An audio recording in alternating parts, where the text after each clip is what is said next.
Rain streaked across the restaurant windows in silver lines, blurring the neon lights of Tokyo into shifting pools of color. Renji Arakawa sat quietly at the far end of the private dining room, listening more than speaking. Around the polished wooden table, executives discussed contracts in practiced corporate smiles, while translators moved between Japanese and English with mechanical precision. Numbers, export restrictions, defense procurement. The language changed, but the subject never did. Weapons. Renji turned a small metal lighter in his fingers, more interested in its balance than the conversation itself. The casing was titanium alloy, custom machined by his grandfather decades ago, heavy enough to feel reliable, precise enough to click perfectly every time. 17 generations. That was what the Arakawa family business claimed. Swordsmiths during civil wars, gunsmiths during industrialization, military engineers after that. The world changed and the family adapted with it. But one principle remained untouched. A weapon exists to protect what must survive. His grandfather had repeated those words so often that Renji could still hear the old man's voice whenever he entered a workshop. Across the table, one of the foreign clients laughed loudly. Another raised a glass. Renji barely noticed. Instead, his attention drifted toward the restaurant floor below the private balcony. Families filled the lower dining area. Office workers loosened their ties after long shifts. A little girl sat near the entrance, swinging her legs while drawing something on a paper placemat with crayons. Normal people who never thought about blast pressure, fragmentation patterns, or ballistic penetration. Good, Renji thought. That meant the weapons had done their job. The meeting continued for another 15 minutes before the first gunshot shattered the room. The sound cracked through the restaurant like splitting metal. For half a second, nobody moved. Then screaming erupted downstairs. A second shot punched through the glass wall beside the balcony, spraying shards across the table. One of the executives collapsed instantly, blood spreading across his white shirt. Chaos exploded through the restaurant. "Get down," someone shouted. 3 armed men stormed through the entrance below wearing black jackets and masks. They moved with terrifying speed, firing toward the private sections upstairs. Professional. Renji recognized it immediately. Not random violence, an assassination. The clients scrambled behind overturned tables. One man crawled toward the emergency exit, while another desperately tried calling security with trembling hands.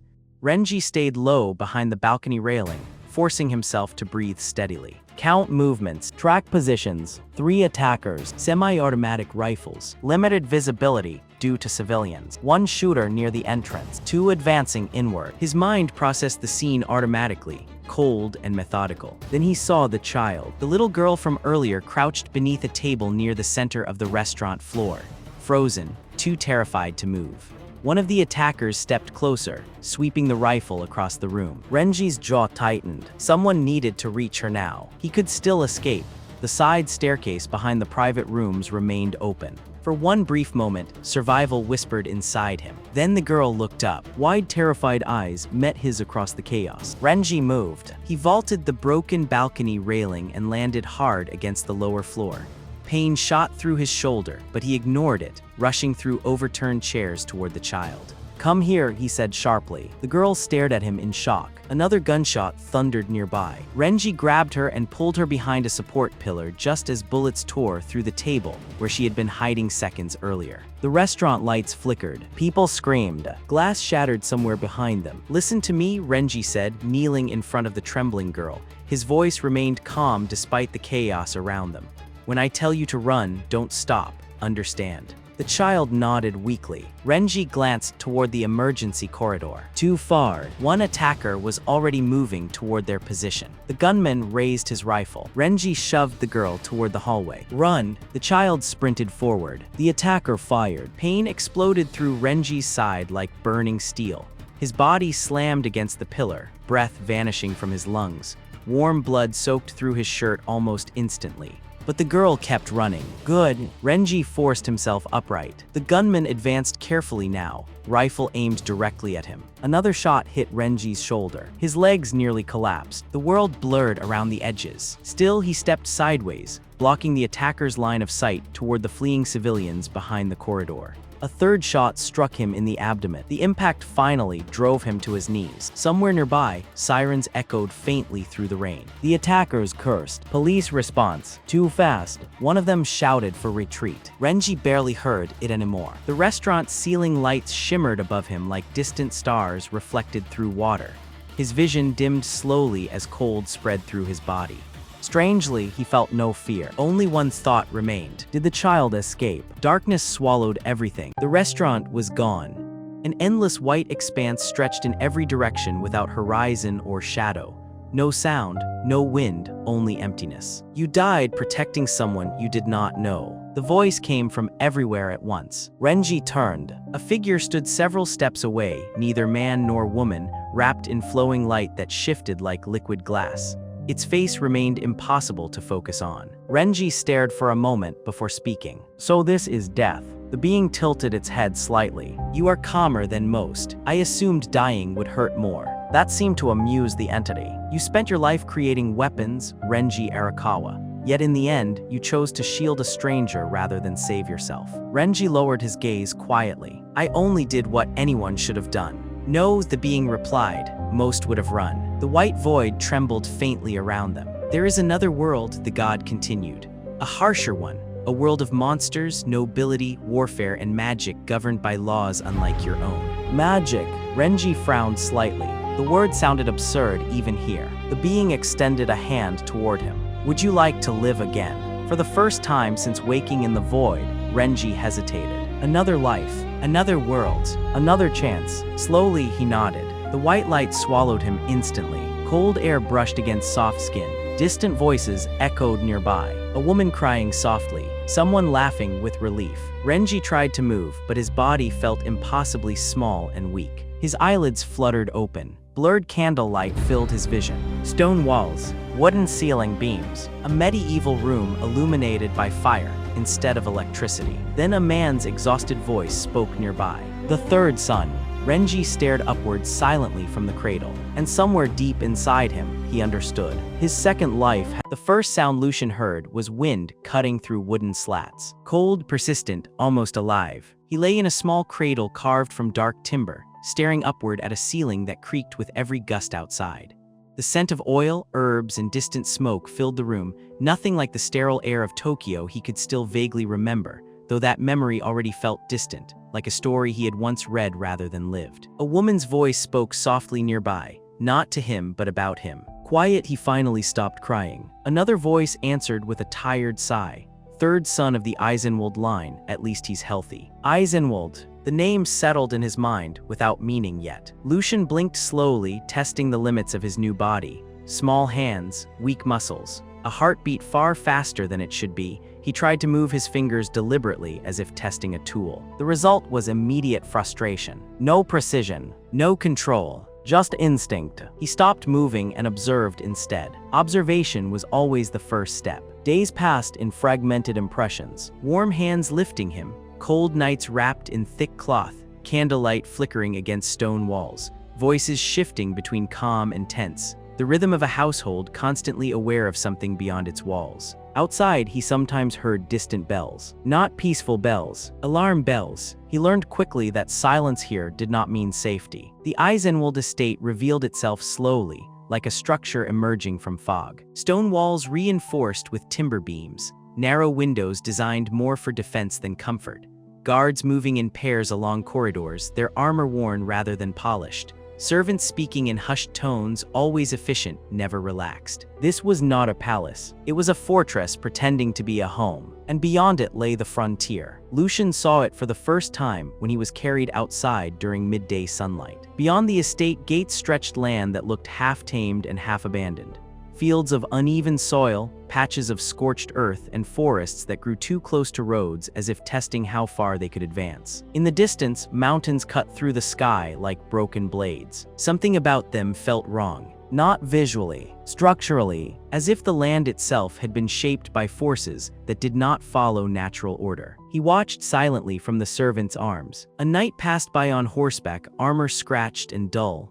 Blood stains darkened the edge of his cloak. No one reacted to it. This was normal here. That realization settled deeper than fear. Time moved differently in this world. Years compressed into fragments of sensation. Lucian grew, slowly at first, then with awareness. He learned the shape of his body like an engineer learning a new instrument. Strength was limited, coordination unreliable, speech delayed. Every action required patience he did not naturally possess. But observation compensated. Always observation. The frontier taught him things no book could. Caravans arriving with damaged wagons and exhausted guards. Villagers speaking about night beasts that moved too quickly to track. Hunters returning with empty hands and frightened eyes. And always the same pattern beneath it all. Something lived in the forests, and it did not behave like ordinary animals. One evening, he watched a patrol return late. Only half of them came back. No explanation was given in public, but Lucian noticed the missing weapons. Not lost, broken deliberately. That detail stayed with him longer than the silence that followed. By the age when most children struggled with letters,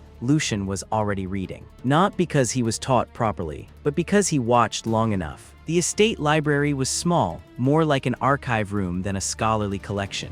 Most books were worn military reports, tax records, and old strategic documents. He did not read stories. He read systems. Maps first, then supply logs, then injury reports. Patterns began to form. Monster activity was not random. It followed seasonal shifts. Forest expansion correlated with mining disruption. Attacks increased near trade routes with weaker patrol frequency. The frontier was not simply under attack. It was being tested. Something in this world adapted. He did not know what yet, but he understood the principle. If something reacts consistently, it can be predicted. And if it can be predicted, it can be controlled. His family remained distant figures at first. His father, Baron Aldrich von Eisenwald, appeared rarely. When he did, the air in the room changed. Conversations stopped mid-sentence. Even armored knights straightened instinctively. A man shaped by exhaustion and command. His eldest brother, Cedric, was different. Loud footsteps, constant training, hands always marked by weapons. He treated the world like something that had to be endured through strength alone. The second brother, Leonhardt, was the opposite. Refined, disciplined, always preparing for something beyond the estate. No one expected anything from the third son. That suited Lucian perfectly. Expectation created attention. Attention created vulnerability. So he remained quiet and observed. At the edge of the estate, there was an old workshop. It had once been used for repairing siege equipment, but had fallen into disuse after newer defensive priorities shifted resources elsewhere. To everyone else, it was abandoned. To Lucian, it was opportunity. He began visiting it in silence, at first only to watch, then to touch, then to experiment. He studied materials left behind: iron rods, cracked wooden frames, broken mechanical triggers from outdated defensive devices. Nothing in this world was refined for precision engineering. Everything was built for survival, not optimization. That distinction fascinated him. One night, he found a crate of mineral fragments collected from nearby caves. Some of them reacted strangely near fire. Not burning, responding. He tested carefully using small controlled heat sources.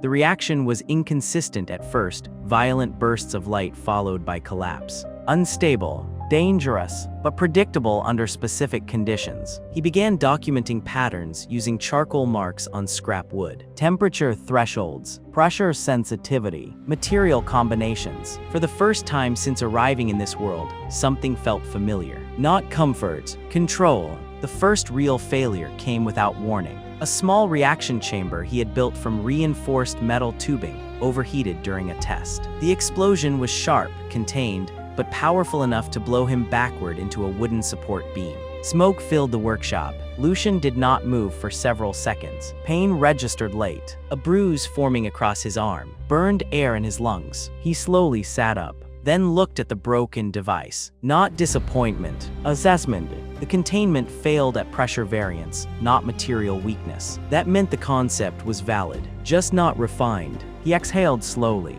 and began planning the next iteration. Days later, the territory changed without warning. A distant horn sounded across the frontier. Not training, not practice, real alarms. Lucian stood at the edge of the estate courtyard as riders rushed toward the gates. His father had already left. Cedric followed within minutes, armor half-fastened, sword secured with practiced urgency. Something had crossed the forest boundary, something large enough to require full mobilization. Lucian watched them disappear into the distance. For the first time, he noticed something deeper than curiosity forming in his mind. A question that did not belong to a child. If the frontier was constantly under attack, why were its defenses still reactive? Why no system of warning? Why no structured response? Why no network of preparation? The wind moved through the courtyard, carrying distant echoes of horns and movement beyond the trees. Lucian turned slowly toward the abandoned workshop and walked back inside, not as a child exploring, but as someone beginning to design. The forest did not announce its intention. It simply changed. That was the first sign Lucian noticed, who is now 14 years old. The air grew heavier in the evenings. Birds stopped calling from the western tree line. Even the wind seemed to avoid certain paths, bending unnaturally around the edges of the woods as if something inside had begun to listen. For days, the patrols increased, then stopped returning on schedule. No one spoke about it openly inside the estate, but tension leaked through the smallest details. Shorter conversations in corridors, knights sleeping in armor, supply rooms being quietly opened before dawn. Lucian watched all of it without interruption. Patterns were becoming clearer. Something in the forest was preparing, and the territory was reacting too slowly. The night it happened began like any other storm. Rain hammered the stone rooftops of the Isenwald estate, turning the courtyard into a shallow mirror of broken reflections. Lightning flashed across the horizon, revealing the distant silhouette of the forest like a black wall pressing closer than it should. Lucian stood near a corridor window, watching water trail down the glass. Then the first horn sounded, not from the estate, from the outer village, a deep, broken tone that carried too much urgency to be mistaken for training. A second horn answered from farther away. Then silence. That silence lasted only long enough for the realization to form. Then chaos began. The estate erupted into motion. Doors slammed open, armor clashed, orders were shouted down hallways, servants rushed to secure supplies while knights gathered in armored formations near the main gate.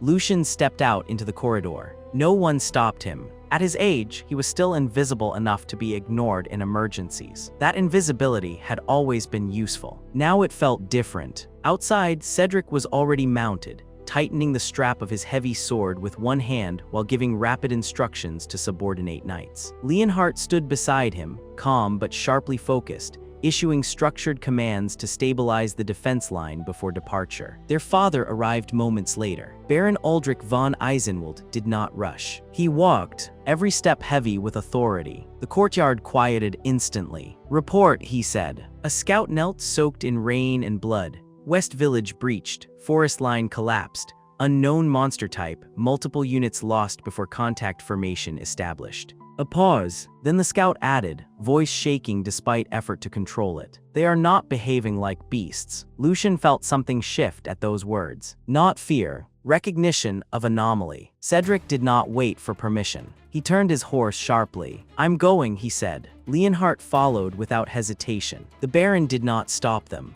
Instead, he looked toward the assembled knights. "Hold the estate, no one moves without signal." Then he mounted his horse and left. The courtyard emptied within minutes. Only rain remained. And Lucian. He watched the gates close. The sound of metal locking echoed deeper than it should have. For the first time, he noticed something unsettling. No coordinated backup system. No layered response structure. Only immediate reaction. If the first defense failed, everything would collapse in sequence. He looked toward the dark forest beyond the estate walls. Something was wrong with the design of this world's survival strategy. Not weak, just unstructured. The attack reached the estate boundary faster than expected. Too fast. A bell rang out sharply from the outer watchtower. Then another. Then everything became noise. Shouts, metal scraping. Distant explosions of light, magic igniting in bursts across the tree line like fractured stars. Lucian stepped outside. No one stopped him again. The rain hit his face as he crossed the courtyard. And then he saw them. Shadows moving between trees, not charging blindly. Coordinated, shifting positions in groups that responded to each other. A patrol unit ran back toward the gate. Only 3 of them remained. One collapsed halfway, not from injury alone, Something had struck him with force that snapped bone instantly. Lucian's eyes narrowed slightly. That impact pattern was not natural animal behavior. It was directional, intentional, a hunter that understood force distribution. The gate shook. Something hit it from the outside with enough strength to bend reinforced wood. A second impact followed immediately. Then a third. Cracks formed. The knights rushed to reinforce it, but Lucian noticed something critical. The attacks were synchronized with the knights' reinforcement timing. They were reacting to resistance, not randomly breaking through. Adapting, Lucian stepped closer to the gate. A knight shouted at him to move back, but the sound barely registered. He was watching the rhythm. Impact intervals, force escalation, response delay. The pattern was learning. Something in the forest was learning how humans defended. The gate finally broke. It did not explode. It was peeled apart. Massive shapes forced through the opening, tearing wood and metal like paper.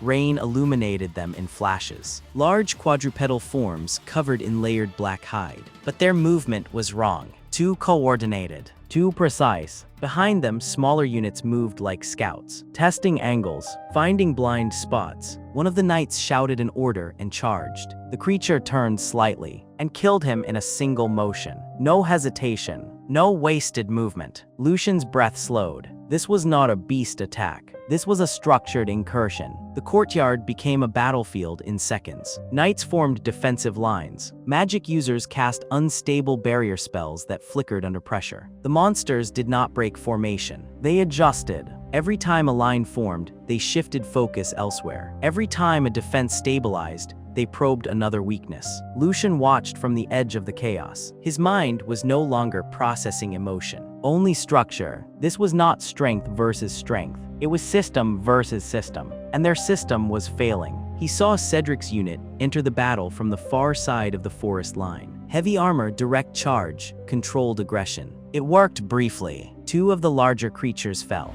Then the smaller units shifted focus immediately. A coordinated counterattack hit Cedric's formation from the side. A gap opened, and Lucian saw it. The pattern. The monsters were identifying leadership clusters. They were not just fighting. They were dismantling command structure first. A horn sounded again, but this time it was broken. Interrupted mid-call, Lucian turned toward the sound. One of the outer towers had collapsed, not from damage alone. Something had climbed it and removed the signal system. Silence spread for half a second across the battlefield. That silence was worse than noise, because it meant coordination had been lost. Lucian's fingers tightened slightly at his side. This was the moment collapse began, not when the gate broke, but when information stopped flowing. He stepped forward without thinking. A knight grabbed his arm. "Stay back, you're a child." Lucian looked at him briefly, then pulled free, not aggressively, simply decisively, and walked toward the edge of the courtyard where fallen supply crates and damaged structures formed a partial overlook of the battlefield.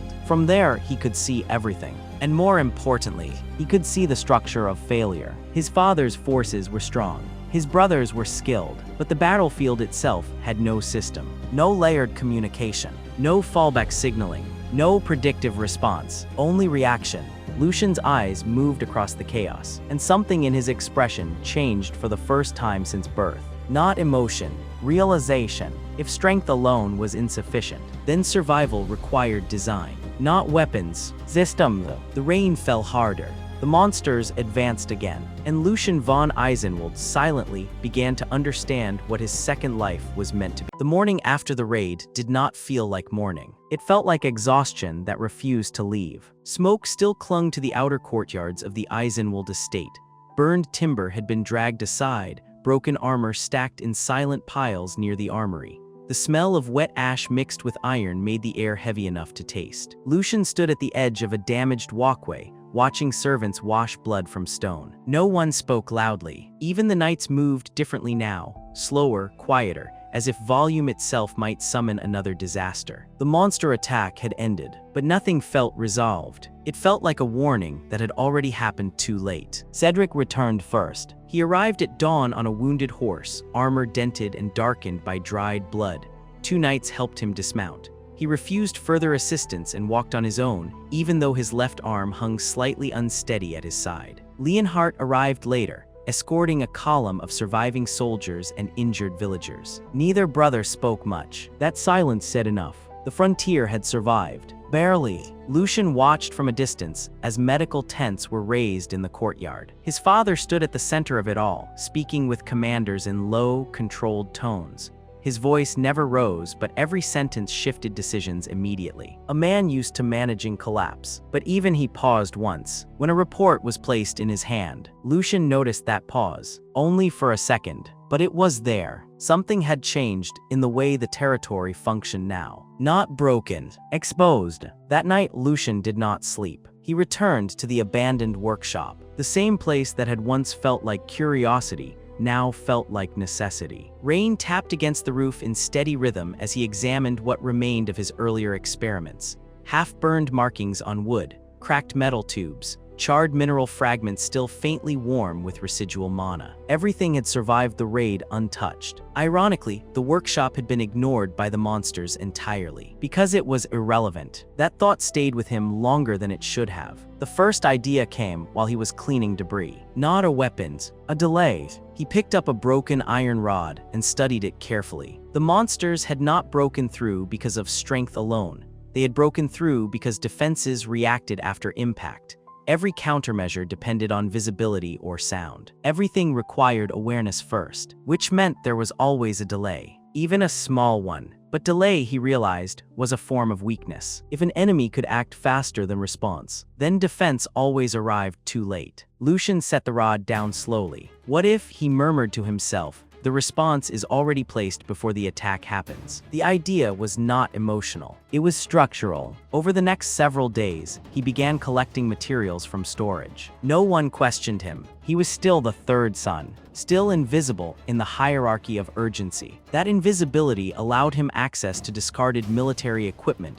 without interference. Old explosive powder samples from failed siege experiments. Monoreactive crystal shards recovered from mining tunnels. Iron casings originally designed for crossbow mechanisms. None of it was refined, but refinement was not the goal. Function was. The first prototype nearly killed him. He had buried a small container filled with compressed black powder and monoreactive dust beneath a test patch of ground behind the workshop. The trigger mechanism was simple: pressure distortion, a crude concept based on his observation that mana density shifted when heavy objects moved across unstable soil layers. When he tested it manually, nothing happened at first. He stepped closer, crouched, checked the alignment. Then, the ground exploded upward with a violent crack. Lucian was thrown backward into the dirt as a shockwave tore through the soil. Stones shattered. Earth sprayed into the air like boiling water. The sound echoed across the estate walls. For a moment, everything went silent. Then alarms rang out. Knights rushed toward the sound of the blast. Lucian lay still,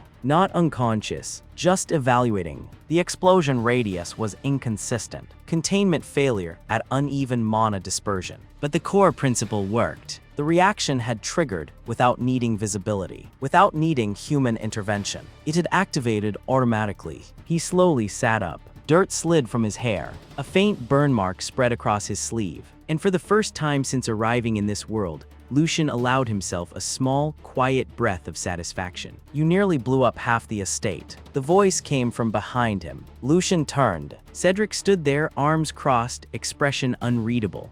His armor was gone, replaced with simple training clothes, but the exhaustion in his face was still obvious. Lucian looked back at the crater. It was controlled. Cedric exhaled through his nose. That's not comforting. Lucian did not respond immediately. Instead, he walked toward the edge of the blast zone and crouched again, studying the soil pattern. "Impact timing was correct," he said, "but dispersal radius is unstable." Cedric frowned. "You're analyzing it like a report." "It is a report," Lucian replied. A pause. Cedric studied him for a moment longer, then glanced at the crater again. "What exactly are you trying to make?" Lucian hesitated, not because he didn't know, because he was still forming the correct way to express it. "A system," he said finally. Cedric blinked. "A system." Lucian nodded once. "One that reacts before people die." That answer lingered between them longer than expected. Cedric did not immediately respond. For once, he seemed unsure whether to dismiss it or understand it. By the end of the week, Lucian had refined the concept. He no longer thought in terms of traps. He thought in layers. Detection, trigger, response.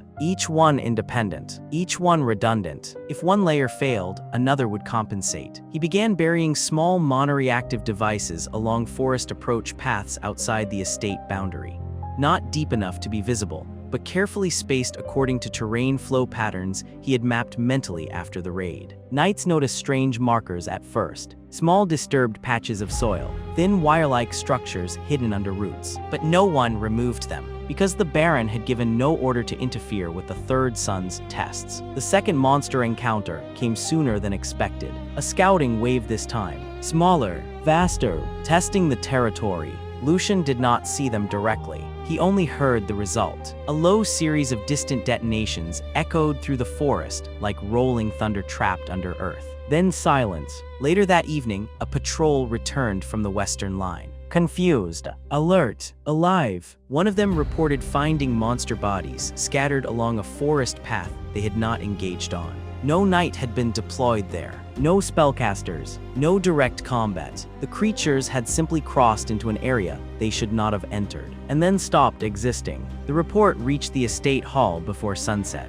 Baron Aldrich read it in silence, then reread it. Cedric stood beside him, arms crossed, jaw tight. Leonhardt narrowed his eyes slightly, studying the implications rather than the wording. Lucian was not present. He was still in the workshop, adjusting spacing, refining trigger sensitivity, improving stability. He did not know yet that the system he had begun building was already being spoken about in the highest room of the estate. But if he had known, he would not have reacted, because in his mind it was still incomplete, still fragile, still just an idea. Outside, the forest remained quiet, but for the first time in years, it no longer felt like it was simply watching. It felt like it was waiting for something to respond back. The frontier did not heal. It adapted. That was the only way to survive. In the weeks after the second monster wave, the Eisenwald territory began to feel different, not safer, but structured in a way it had never been before. Patrol routes were no longer improvised. Supply wagons moved under tighter schedules.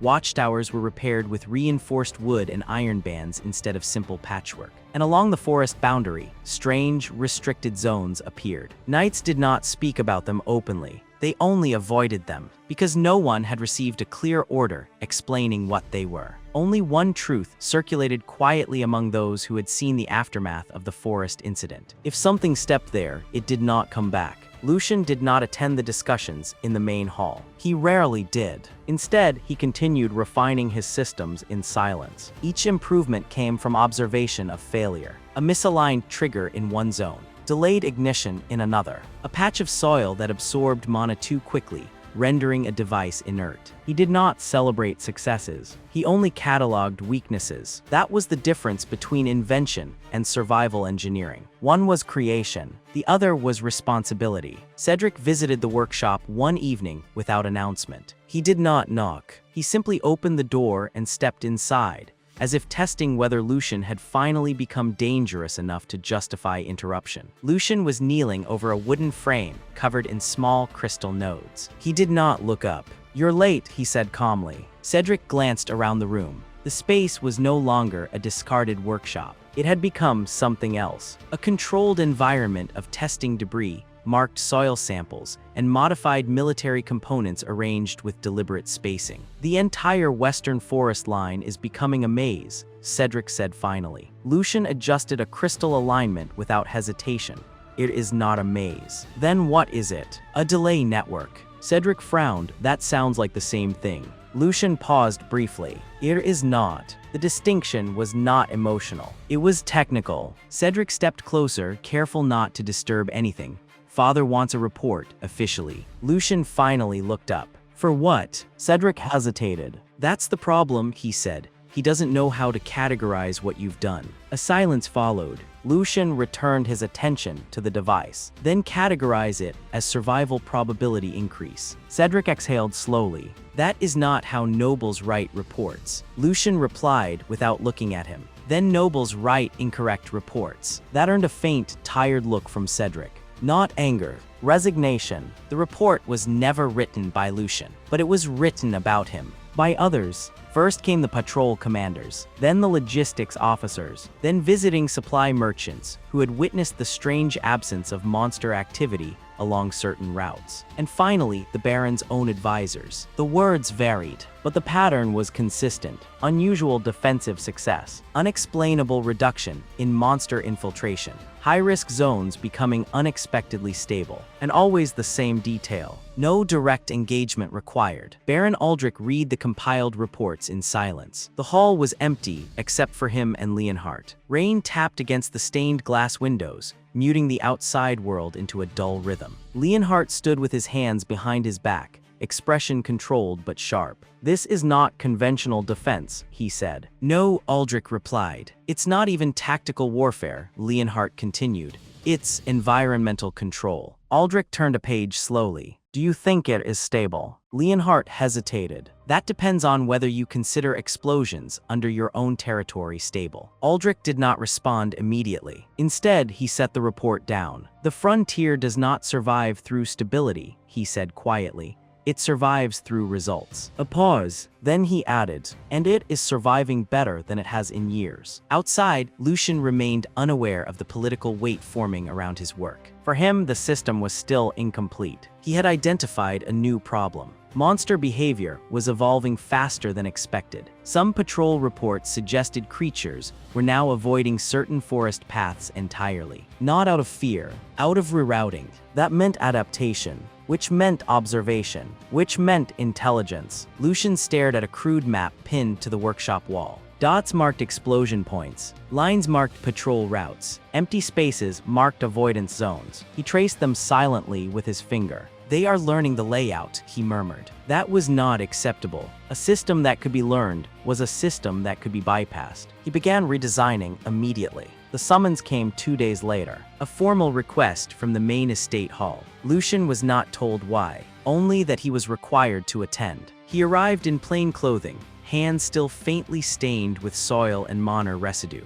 Knights outside the hall looked at him differently now, though none dared to speak openly. The change was subtle, respect mixed with uncertainty, as if they were unsure whether he was still a child, or something else entirely. Inside the hall, the atmosphere was heavier than usual. Baron Aldrich stood at the far end. Cedric and Leonhardt were already present. Several advisors lined the sides of the room, holding documents and maps. Lucian stepped inside and stopped a few meters from the center. No one spoke immediately. Aldrich studied him for a long moment. Not as a son, as a factor. Then he spoke. "The territory has stabilized." Lucian said nothing. "That stabilization is attributed to your systems." A slight pause before the word systems, as if the Baron was still deciding whether it belonged in a military vocabulary. Lucian nodded once. "Yes." A murmur passed through the advisors. Aldrich continued. "We cannot ignore what you have achieved." Lucian waited. "And yet," the Baron added, "we cannot classify it with an existing doctrine." That was expected.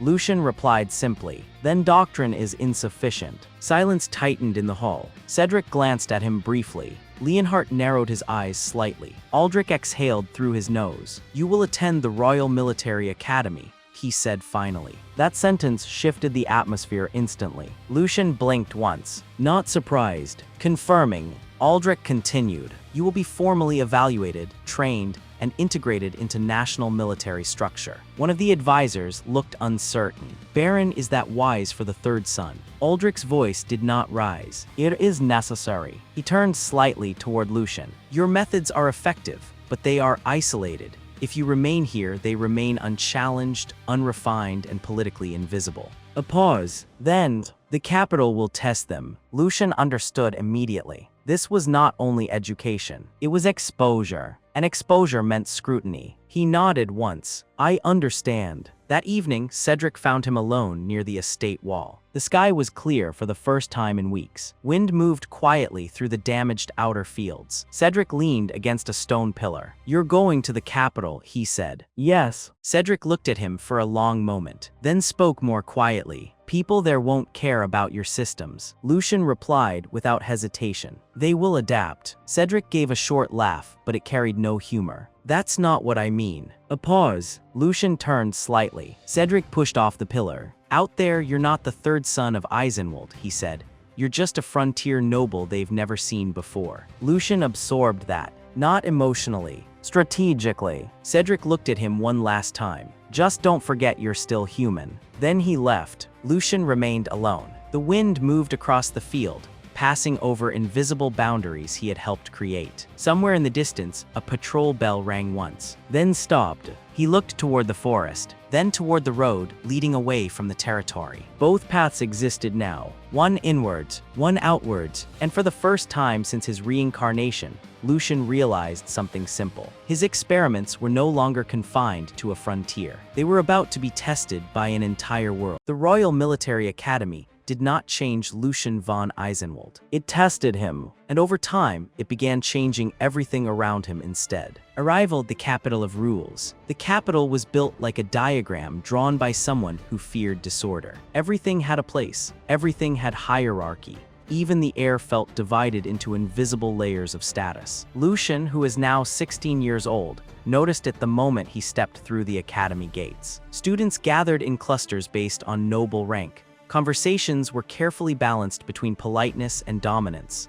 Laughter carried meaning here. It was never just amusement, but measurement. He did not participate. He observed. That alone made him noticeable in a place where everyone was trying to be seen. Cassian de Vermont noticed him first, not because Lucian stood out loudly, but because he didn't try to stand out at all. "That's the frontier boy," Cassian asked casually during orientation. A nearby noble laughed. One of them, third son, I think. Cassian's eyes flicked toward Lucian for half a second, then away, as if deciding he was irrelevant. A mistake he would repeat only once. First months, the weight of expectations. Training began immediately. Sword drills, mana control basics. Tactical lectures delivered by instructors who spoke more like judges than teachers. Lucian performed adequately in physical training. Not exceptional, not weak, just sufficient. That was intentional. But in tactical theory sessions, something shifted. When instructors presented battlefield scenarios, most students answered with instinct or inherited doctrine.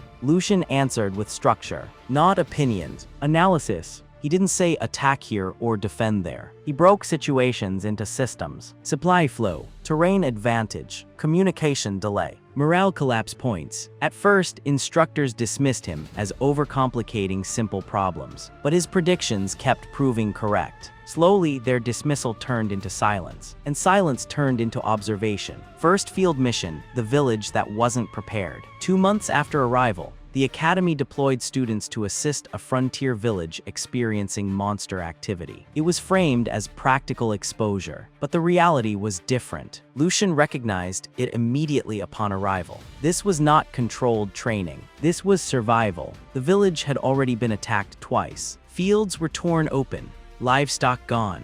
Blood-stained fencing marked the edge of the forest like warning signs that no longer worked. Most academy students reacted poorly. Some hesitated at the sight of destroyed homes. Others treated it like an exercise they had stepped into too late. Cassian remained composed, but even he kept his distance from the wounded. Lucian did not. He didn't comfort people. He observed patterns. The monsters were not random. They were testing perimeter weakness points, always entering from terrain slopes that reduced visibility. When knights prepared a defensive line in the open field, Lucian quietly spoke to the commanding officer. "They will bypass that formation within 15 minutes. The officer frowned. "Based on what?" "Movement repetition," Lucian replied. The officer ignored him. 15 minutes later, the formation was bypassed exactly as predicted. Casualties followed. No one apologized, but some remembered. Second month, the first rumor. Back at the academy, something changed. Whispers began. The frontier student predicted a breach. He doesn't fight, but things happen where he points. He studies battles like they are machines. Lucian did not respond to any of it. He simply continued studying. But now people watched him more often. Not openly, carefully. Cassian, however, began paying attention directly. Not out of admiration, out of irritation. Because Lucian never competed in the way nobles were supposed to compete. And yet, he kept producing results. Mid-year expedition, the forest break incident. By mid-year, academy missions became more dangerous. A larger monster outbreak occurred near a trade corridor connecting 2 villages. Students were assigned support roles under knight supervision. The battlefield was unstable from the start. Magic interference disrupted long-range communication. Terrain was uneven, visibility reduced by forest density. Most students relied on brute coordination. Lucian did not. He mapped instead. He observed movement flow between knight units and monster clusters. Then he noticed something critical. The monsters were not simply attacking. They were herding, forcing defenders into narrowing paths. Lucian approached the knight commander. They are compressing your formation into kill corridors. The knight barely looked at him. We're aware. No, Lucian said calmly. You are reacting, not anticipating. That statement earned him a cold stare. But within hours, the battlefield collapsed exactly as he described. The aftermath was worse than expected, but fewer soldiers died than projected. And this time, someone wrote his observation down. End of year, reputation without permission. By the final months, Lucian had become something unofficial. Not a leader, not a prodigy, a variable. Instructors referenced his unusual analysis style. Students avoided being assigned to his groups unless necessary. Cashin no longer ignored him. He studied him, quietly, like one studies an equation that refuses to simplify. At night, Lucian remained unchanged. He did not seek recognition. He refined systems. He refined thinking. He refined control, because something deeper had become clear to him over the year. The world did not reward strength. It rewarded structure that survived pressure. And pressure was coming. The order arrived without warning. No ceremony, no celebration. Just a single sealed directive pinned to the academy board that shifted everything at once. Frontier Region Monster Suppression Exercise. Joint deployment with the Night Order. The moment students read it, the atmosphere changed. Because this was no longer an exam inside stone walls. It was deployment into a real frontier disaster zone. 3 days later, the Academy convoy crossed into the outer territories where civilization began to thin. Roads turned uneven. Fields gave way to dense forest lines. The air itself felt heavier, as if the land had learned to hold its breath. The village they arrived at was small, isolated, and already damaged. Broken fencing surrounded parts of the settlement. Animal remains lay scattered near the forest edge. The soil near the boundary was disturbed in unnatural patterns, as if something had been moving beneath the normal rhythm of nature. A knight commander looked at the forest and spoke quietly. These are not normal monster movements. That single sentence changed the tone of everyone present, because it meant the problem was no longer just survival. It meant something was organizing the attacks. The students were divided into operational groups under knight supervision. Assault units were placed at the front lines. Their job was direct engagement. Support units stayed behind for healing and mana reinforcement. Observation units monitored battlefield performance and reported to academy instructors. Renji Arakawa was assigned to a support and logistics role, positioned slightly behind the frontline squads. Most students did not think much of it. It was an unremarkable assignment for someone from a frontier baron house. But Lucian did not look like someone placed incorrectly anymore. Over the past year, that assumption had begun to disappear. Because whenever something around him failed to behave normally, people started paying attention. The first monster wave came at dusk. It was not large, not overwhelming. A probing attack meant to test defenses. Dozens of low-tier creatures emerged from the forest edge and rushed toward the village perimeter. The knights responded immediately. Too immediately. They moved fast, cut into formation, and engaged before full coordination settled. It worked at first. The monsters were killed quickly, scattered across the outer line. But Lucian watched silently from the rear. Something about the response felt wrong. Not the victory itself, the structure behind it. The knights had reacted as isolated squads rather than a unified system. Their spacing shifted under pressure. Reinforcement timing was inconsistent. Some units pushed forward while others held back without synchronization. It worked this time only because the enemy was weak. But Lucian knew something simple. Weak enemies were never the real test. The second wave would be. While the knights regrouped, Lucian moved away from the formation. A nearby officer noticed him and frowned. "You are not assigned to combat," the officer said. Lucian replied calmly without stopping. "I am not fighting." He stepped past the boundary line and continued toward the forest edge. The officer hesitated but did not stop him.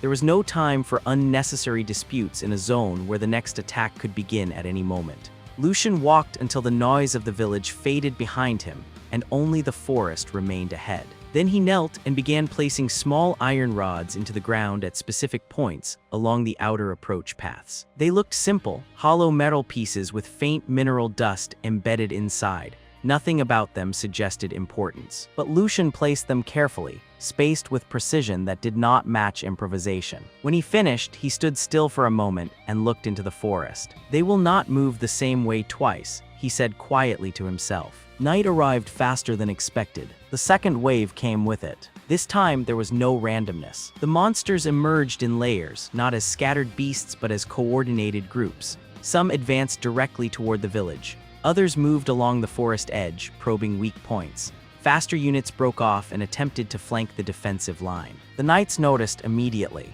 This was not instinct anymore. It was structure. The commander's expression tightened. This is a guided assault pattern. A few younger soldiers hesitated. Monsters were not supposed to behave like this. It meant something beyond simple survival instincts was driving them. And hesitation in a battlefield always costs time. Time always costs lives. The knights engaged again, but the formation was already unstable from the first wave's momentum. Frontline units advanced too far. Support units lagged behind. Communication between squads became inconsistent under stress. The battlefield started splitting into isolated fights instead of unified defense. The monsters adapted instantly to the fragmentation. They divided into pressure groups and strike units, exploiting gaps between human coordination failures. Within minutes, the defensive line began to collapse inward. One squad lost visual contact with command. Another retreated too late and was overwhelmed. The coordination that should have held the village line together was dissolving in real time. The knight commander realized it too late. "We're losing formation control," but there was no clean way to fix it. Because the problem was not strength, it was synchronization. At the edge of the battlefield, Lucian placed the final rod into the soil. He exhaled once and spoke softly. "Activate flow alignment." Nothing visible happened. No explosion, no light, no dramatic signal. But the forest reacted anyway. Not loudly, subtly. The movement of monsters began to shift. Groups that were advancing together started separating slightly in timing. Dense clusters began to lose perfect synchronization. Paths that once converged began to split into narrower channels. It did not stop them. It redirected them. From the knight's perspective, the change was confusing at first. The monsters were still dangerous, still fast, still aggressive, but their coordination was breaking apart. Attacks no longer arrived as unified pressure. Instead, they came in staggered segments. Groups that should have struck together were now arriving at different times and positions. The battlefield, which had been collapsing moments earlier, suddenly gained structure again. A senior knight narrowed his eyes. "They are splitting." Another replied after a moment of disbelief. "No, they're being separated." Neither of them understood why, but the effect was undeniable. Lucian finally stepped back from the forest edge and returned toward the defensive line. He did not give orders. He did not announce strategy. He simply observed the changing flow of movement and confirmed it quietly. The system was working. The monsters were no longer acting as a unified force. And without unity, even large numbers became manageable. The knights adapted quickly once the pattern became clear. They stopped reacting blindly and began moving into the newly formed gaps. Attacks became cleaner. Defensive rotations stabilized. The battlefield shifted from chaos into controlled engagement. The second wave ended not in disaster, but in containment. And when silence finally returned to the frontier, it felt unfamiliar. Not because the battle was easy, but because something about it had not followed any known pattern. From the observation point overlooking the battlefield, academy instructors remained silent for a long time. Then one finally spoke. That student didn't participate in combat. Another corrected him quietly. He controlled how the combat unfolded. A pause followed. Then the senior instructor added in a lower voice, "And that is not something we have a classification for." That night, reports were sealed and sent back to the academy. One line appeared repeatedly across multiple documents. Frontier suppression operation succeeded due to anomalous battlefield behavior intervention by student. No one fully understood what that meant yet, but everyone understood something simpler. The frontier had not been saved by strength alone. It had been shaped by design.